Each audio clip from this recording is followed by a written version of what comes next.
आता आम्हाला समजलंय ही दिव्य पोथी कोणत्या कार्यासाठी आम्हाला मिळाली. कशासाठी देवी?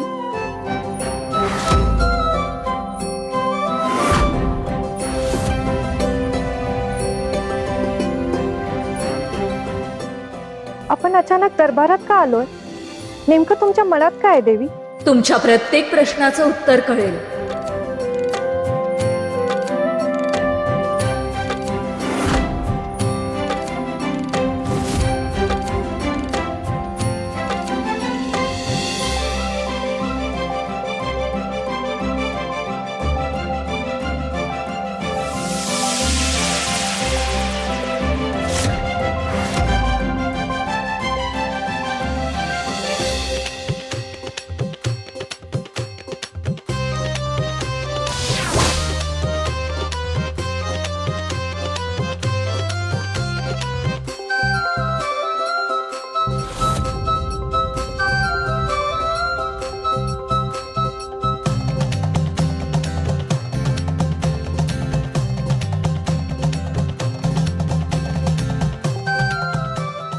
बघ की ग, महाल तर लय सुंदर दिसायला लागलाय. व्हायरा जसं स्वर्गात इथं उतरून आले. तू जाई पण ह्यो समजा थाट कशाला? हे दृश्य विलक्षण आहे देवी, परंतु या सजावटी मागचा हेतू काय? आपण नेमकं काय करणार आहोत?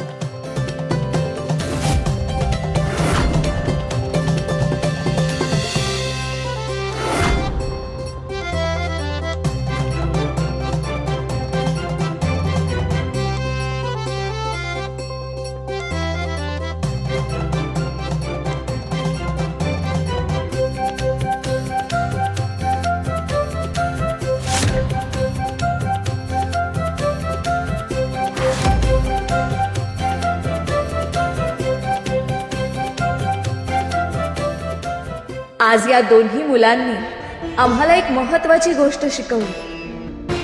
भक्ती उपदेशाने जागृत होत नाही, ती अनुभूतीतून हृदयात प्रकट होते. जर चातुर्मासाचा दिव्य संदेश प्रत्येक भक्ताच्या हृदयापर्यंत पोहोचवायचा असेल तर त्यांना केवळ नियम सांगून उपयोग होणार नाही.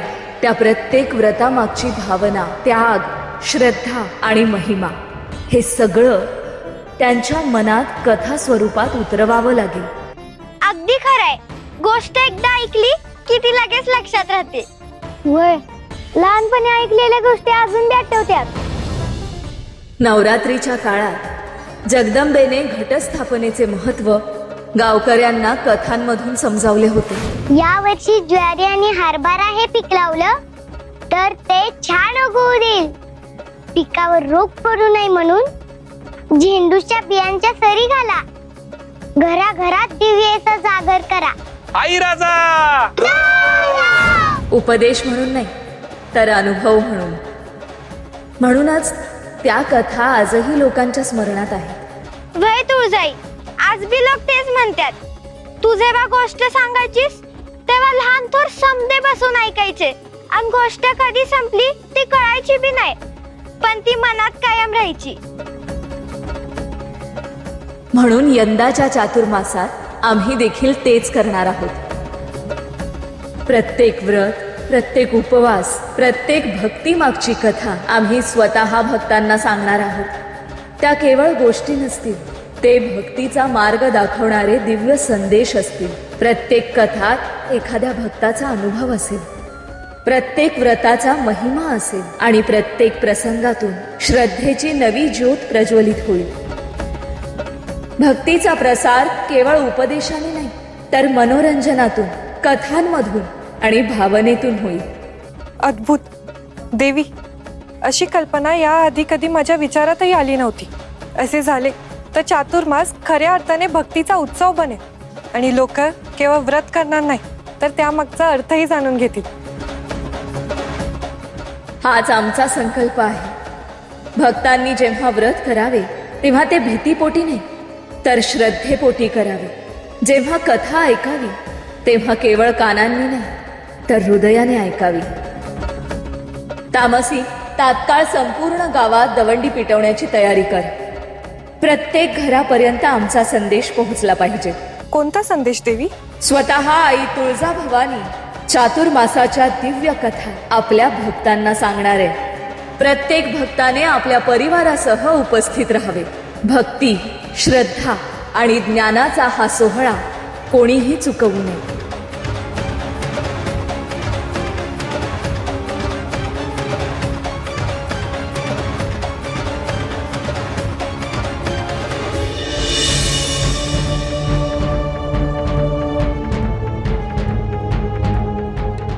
अरे बा, हे बघ, ह्यो हिशोब बी जुळला. तुळजाईच्या कृपेनं कुंकवाचा धंदा एवढा चालला की एका गावातून दुसऱ्या गावात जायच्या आधी समजा संपलं. तुळजाईनं हात धरला की मग कसली कमी पडायची. आता एवढाच मला शिल्लक राहिलाय ना. वय रायबा, आता माझं बी मन कशात लागणं झालंय बघ. घराची लय आठवण या लागल्या. माझं बी तसंच झालंय.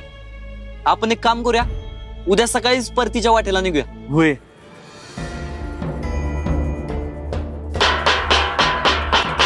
ऐका हो ऐका, ऐका हो ऐका, गावकरी हो ऐका. साक्षात आदिमाता तुळजाभवानी आपल्या दरबारात चातुर्मासाच्या कथा सांगणार आहे. अरे दादा, ते बघ, दवंडीवाला आला. चल बघूया काय म्हणतो. चल. तरी सर्व भक्तांनी तुळजापूरला उपस्थित राहावं. देवीच्या मुखातून चातुर्मासाचं महत्व, दिव्य व्रतकथा, भक्तीचा संदेश ही सुवर्ण संधी कुणीही गमवू नका. ऐका हो ऐका, गावकरी हो ऐका. हे चल रे, आपण पण जाऊया. होय होय, मी बी आलोच आवरून. अरे दादा, ऐकलंस, साक्षात तुळजाई कथा सांगणार आहे म्हण. होय रे, अशी संधी परत कधी मिळेल सांगता येत नाही. आपण तुळजापूरच्या इतक्या जवळ आलोय आणि दर्शन न घेता जायचं. आता आधी देवीचं दर्शन, मग परतीची वाट.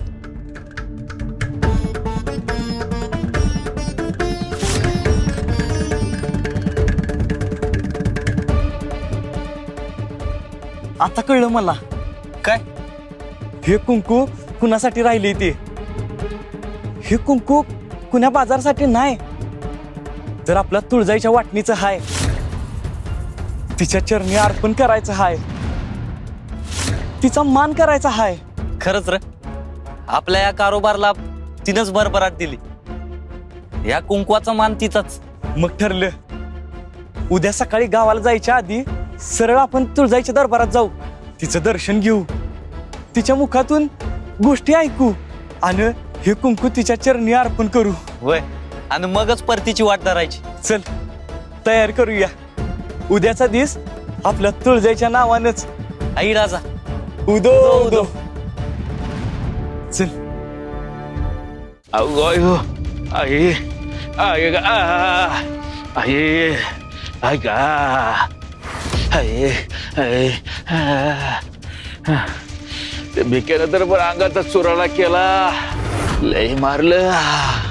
आहे वर समध्या गावासमोर माझी इज्जत बी निघाली, अपमान बी झाला, मार बी खाल्ला. आई, आणि हातात काय आलं? काहीच नाही.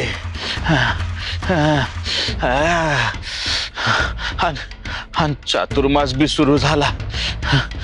पाताळ देवीनं सांगितलेलं काम बी फसलं. आय गा, मला तर वाटतंय पाताळ देवीनं आता मला सोडून दिलं की काय.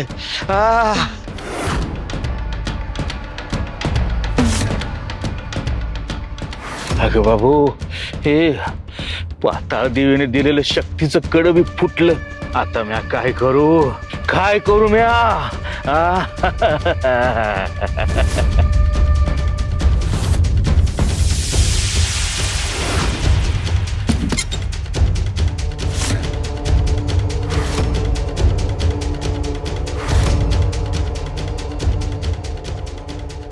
आता हे काय आहे?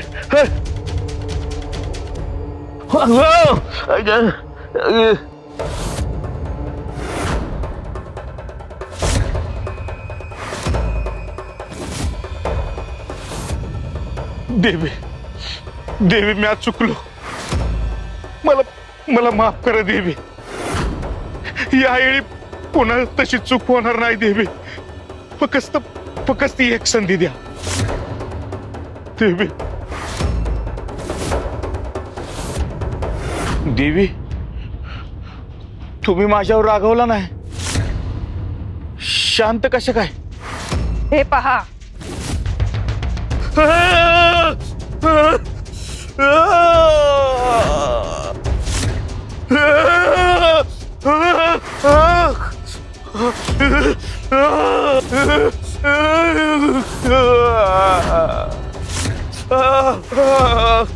मला लय वेदना होत्या. बाबू, यो तर मॅच आहे. वाचवा मला. यो काय प्रकार आहे? तो तुझा प्रतिरूप आहे. तू केलेल्या प्रत्येक अपयशाची, प्रत्येक चुकीची, प्रत्येक दुर्लक्षाची शिक्षा त्याला भोगावी लागते. पर देवी, म्या तर ठणठणीत उभा आहे. कारण माझा वरद हस्त अजूनही तुझ्यावर आहे. तुझ्या वाट्याला येणाऱ्या सर्व वेदना, सर्व यातना, सर्व शिक्षा मी सध्या रोखून धरल्या आहेत. परंतु ज्या दिवशी मी माझा वरद हस्त तुझ्यावरून काढून घेईल, त्या दिवशी या प्रतिरूपाने सहन केलेली प्रत्येक वेदना, प्रत्येक जखम, प्रत्येक यातना एका क्षणी तुझ्या शरीरात उतरतील. त्या एका क्षणात तू इतका विदीर्ण होशील की मृत्यूची याचना करशील. परंतु मृत्यू ही तुला मिळणार नाही. नाही, नका देवी, नका. तुम्ही सांगा तसं करतो मी देवी. म्या तयार आहे. म्या त्या जनाबाईच्या घरात घुसून सत्यानाश करतो. त्या भिक्याला पुन्हा संपवतो. पर देवी, माझ्यावरचा हात काढू नका देवी, हात काढू नका. जनाबाई, भिक्या आणि त्यांचा परिवार हे आता माझं ध्येय नाही. मग त्यांना त्रास देऊन आता काहीही साध्य होणार नाही. माझ्या समोर आता त्याहूनही मोठं लक्ष उभं आहे.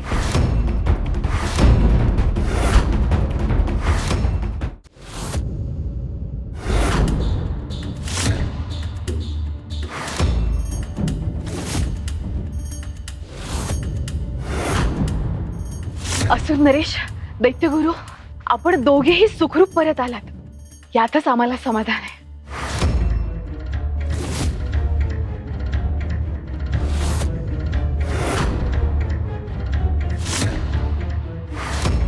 असुर नरेश, आपले प्रयत्न यशस्वी झाले ना? आणि अमृत मिळालं ना? नाही, पुन्हा एकदा यश आपल्या हातातून निसटून गेलेलं आहे. काय? आपण काय करणार आहोत याची देवांना अगोदरच कल्पना होती. त्या विष्णू देवांनी पुन्हा एकदा कपट केलेलं आहे. विष्णूनं माझंच रूप धारण केलं आणि महिषासुराला भ्रमित केलं आणि त्याच्या हाती आलेलं अमृत हातात घेऊन कुंडामध्ये विलीन केलं.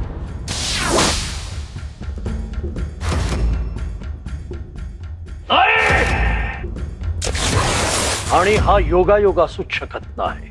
आपण काय करणार आहोत, कुठे जाणार आहोत, कोणत्या कार्यासाठी जाणार आहोत, हे सगळं काही देवांना आधीच ज्ञात होतं. याचा अर्थ उघड आहे. कोणीतरी आपल्यावर अष्टोप्रहर दृष्टी ठेवून आहे. असुर साम्राज्यातलं कोणीतरी आपली समग्र वार्ता देवांपर्यंत पोहोचवत आहे. परंतु ते कोण असू शकतं? आणि आपल्या असुर कुळामध्ये आपल्या विरोधात जाईल असं कोण आहे?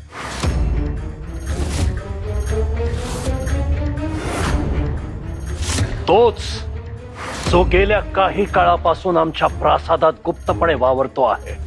तोच ज्याने आमच्या असुरिकेची हत्या घडवून आणली. तोच ज्याने त्या पद्महंसाला पलायनाला सहाय्य केलं आणि तोच जो आता देवाना आपल्या सगळ्या योजनांची वार्ता देतो आहे आणि आम्ही त्याला शोधून काढल्याशिवाय स्वस्थ बसणार नाही.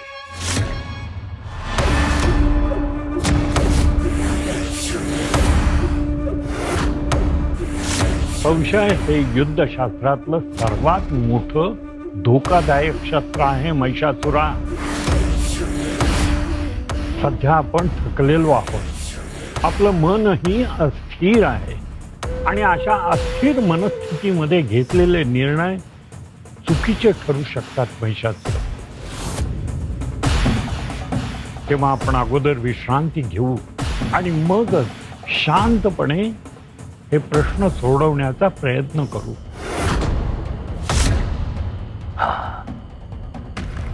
योग्य आहे दैत्यगुरु, आपले म्हणणे अत्यंत योग्य आहे.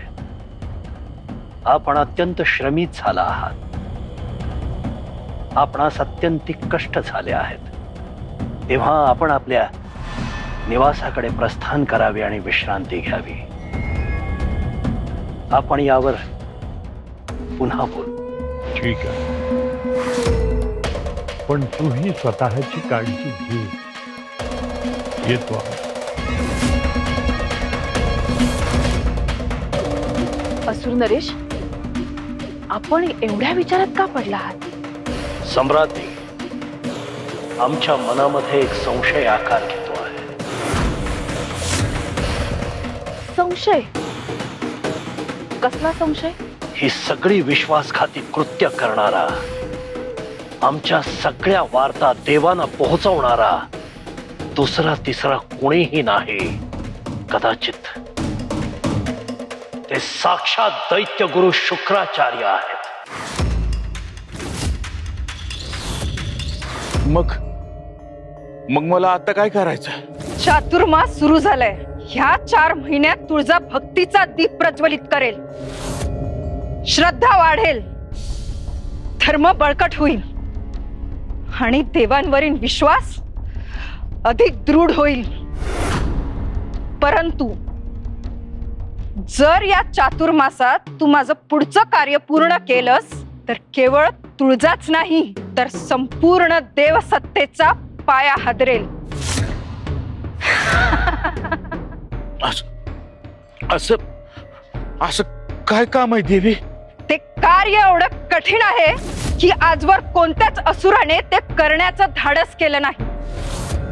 परंतु जर तू यशस्वी झालास तर चातुर्मास भक्तीचा उत्सव ठरणार नाही तर ती देवांच्या पराभवाची सुरुवात ठरेल.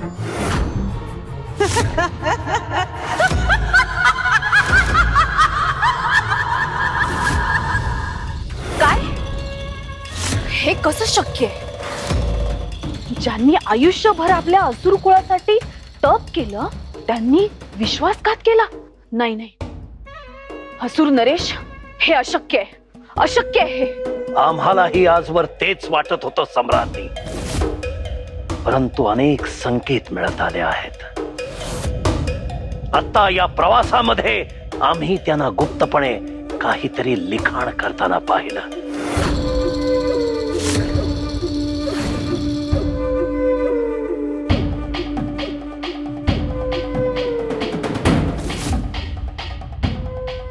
दैत्यगुरु, आपण इथे एकांतात काय करता आहात? फार काही विशेष नाही महिषासुरा. प्रवासातल्या तपशिलाची नोंद करत होतो. पण माझी चाहूल लागल्यानंतर ते त्वरेनं लपवण्याची आवश्यकता काय होती? लेखन अपूर्ण असताना ते ज्ञात करून देणं योग्य नाही. आणि जेव्हा आम्ही त्यांना त्याच्याबद्दल विचारणा केली तेव्हा त्यांनी आम्हाला उत्तर देण्याचं टाळलं. सम्राज्ञी, ते काय लिहित होते, कशाची नोंद करत होते आणि आमच्यापासून काय लपवत होते, त्या क्षणापासून आमच्या मनात संशयाचं बीज उत्पन्न झालं आहे. असुर नरेश, ते एका संदेशपत्रावरती काहीतरी लिहित होते आणि त्यावरून असा निष्कर्ष काढणं योग्य ठरेल? सम्राज्ञी याच कारणासाठी आम्ही अद्याप त्यांच्यावर उघड संशय व्यक्त केलेला नाही. परंतु यानंतर आमची त्यांच्यावर सूक्ष्म दृष्टी असेल. त्यांच्या प्रत्येक हालचालीवर आम्ही स्वतः पाळत ठेवू.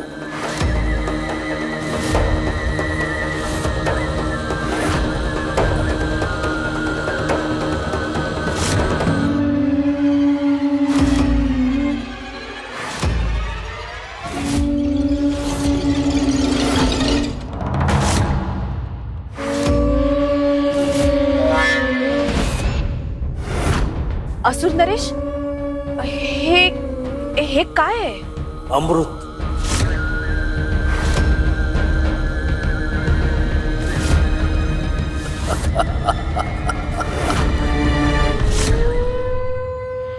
अमृत? परंतु हे तर श्री विष्णूंनी कुंडात टाकलं होतं ना? सम्राज्ञी, विष्णूंनी तो अमृत कुंभ माझ्या हातून घेण्याआधीच मी त्यांच्या नकळत त्यातले काही थेंब या कुपीत टाकून ठेवले.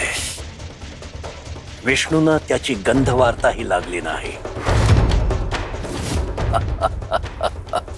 म्हणजे अजूनही आपल्याला आशा आहे. केवळ आशा नाही सम्राज्ञी, ही एक सुवर्ण संधी आहे. यातील अमृत थेंबांच्या सहाय्याने मी पुन्हा माझ्या असुरिकेला जीवित करेन आणि मग ती स्वतः मला सांगेन की तिच्यावर तो प्राणघातक प्रहार कोणी केला होता. तिच्या एका उत्तराने आपल्या सगळ्या प्रश्नांची उकल होईल. आणि जर असुरिकेच्या मुखातून दैत्यगुरु शुक्राचार्यांचंच नाव आलं तर सम्राज्ञी त्यांना माझ्या स्वहस्ते मी देहांत प्रायश्चित्त देईन. असुर कुळाशी विश्वासघात करणारा कोणीही असो, कोणीही, त्याला त्याच्या ज्ञानामुळे, व्यासंगामुळे, पदामुळे किंवा वयामुळे अभय मिळणार नाही. त्याला मिळेल केवळ देहांत शासन.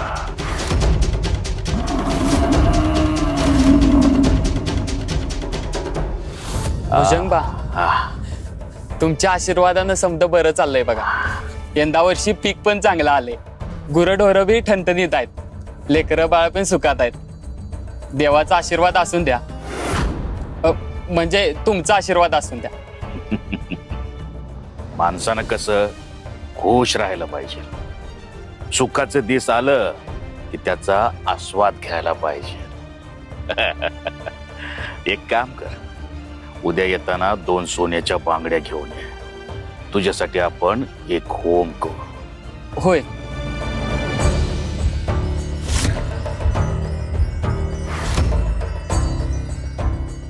काका,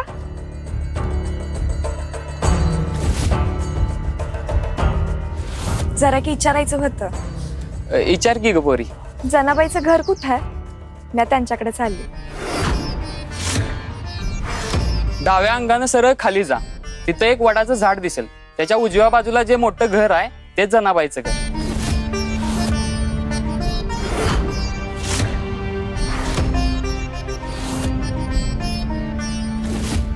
बर, लय उपकार झाले. थांब जरा. तू कोण ग? ह्याच्या आधी कधी गावात बघितलं नाही तुला? म्या उषा. जनाबाई माझी आत्या लागते. माझ्या बाबांची सख्खी बहीण. आता काही महिने मी त्यांच्याकडेच राहणार आहे. तू एकटी झालीस? तुझं मायबाप दिसत नाहीत? बाम्या लहान असतानाच गेला. आईने लहानाचं मोठं कसं बसं केलं. काही महिन्यांपूर्वी ती बी देवाघरी गेली. मग आता आपलं म्हणावं असं कोण उरलंच नाही तिथं. म्हणून आत्याकडे निघाले. लय वाईट झालं बघ. देवीनं तुझी लयच कठीण परीक्षा घेतली बघ. पण जनाबाई लय चांगली बाई आहे. तिथं तुला आपलं पण मिळेल. होय, मी बी त्याच आशेनं आली. पोरी, तुझं लगीन झालं का? नाही हो काका, कधी कुंडलीत जुळली नाही. लई ठिकाणी बोलणी झाली, पण दर वेळेला काही ना काही अडथळा येतोच. आता असं वाटतंय जे नशिबात आहे ते होईल. पण मी आता या गावात पाय ठेवलाय, आता समजा चांगलं होईल असं मन सांगतंय.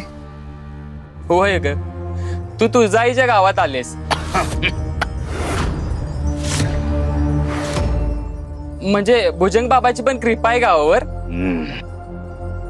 त्यामुळे काय बी काळजी करू नकोस. इथं आलं ना वाईट दिस पण मागं पडत्यात. होय, मी बी तेच मानून आले. बर, मी आता निघते. आत्या वाट बघत असेल. जा पोरी, सुखानं जा. भुजंग बाबा तुझं भलं करेल. जा जा जा, म्या तुझ्या पाठीशी हाय.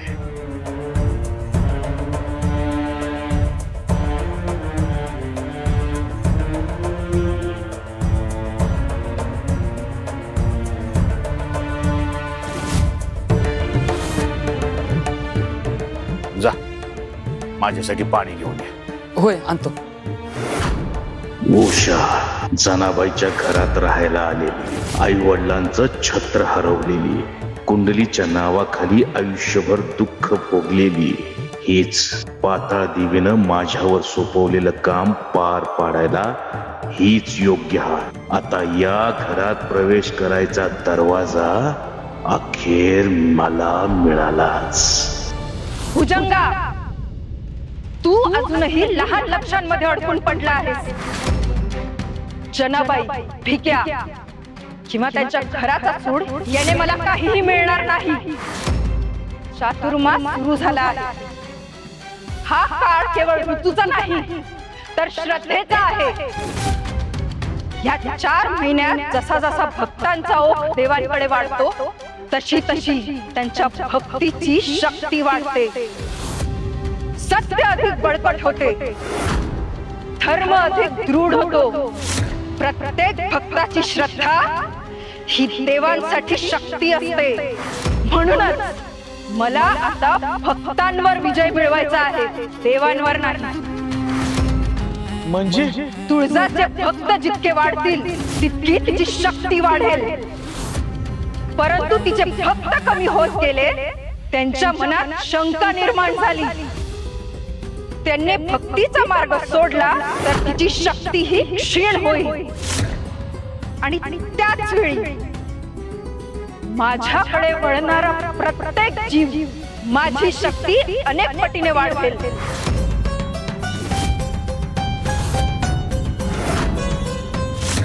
म्हणजे या चातुर्मासात तुमचे भक्त वाढवायचे. अगदी बरोबर. हीच तुझी खरी जबाबदारी आहे. लोकांच्या मनातून श्रद्धा काढून घे. तिच्या जागी मोह, संशय, स्वार्थ आणि अधर्म पेर. भक्तीचा दीप विझव, म्हणजे माझी रात्र उजळेल.